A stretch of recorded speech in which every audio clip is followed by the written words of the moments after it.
आताच्या घडीची बातमी सांगावर पाहतोय आपण। गुणरत्न सदावर्ते यांच्या आलिशान गाडीवर जालन्याजवळ हल्ला झालेला आहे। यातून ॲडव्होकेट गुणरत्न सदावर्ते बचावले असून ते पुढे जालना येथील धनगर समाज बांधवांच्या उपोषणस्थळी रवाना झाल्याची माहिती माध्यमांवर पाहायला मिळत आहे।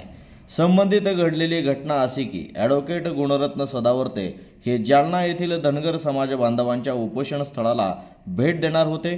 तसे ते आज त्यांच्या कडक सुरक्षा व्यवस्थेमध्ये जालनाकडे रवाना झाले। जालना शहराजवळ असलेल्या एका पेट्रोल पंपाजवळ जसा सदावर्तेंच्या वाहनांचा ताफा आला तसं त्या ताफ्यातील सदावर्तेंची आलिशान गाडी हल्ले करणाऱ्या लोकांनी ओळखली आणि थेट त्या गाडीवर झडप मारून हल्ला केला। गाडीचे थोडे नुकसान झाले असल्याची माहिती आहे। सदावर्ते हल्ल्यातून बचावलेले आहेत।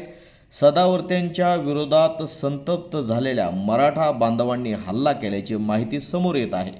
पोलिसांनी हल्ला करणाऱ्या मराठा बांधवांना ताब्यात घेतल्याची माहिती सध्या उपलब्ध आहे।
समाजातील विविध घडामोडी जाणून घेण्यासाठी सबस्क्राइब करा सांगावा, पाहत रहा सांगावा।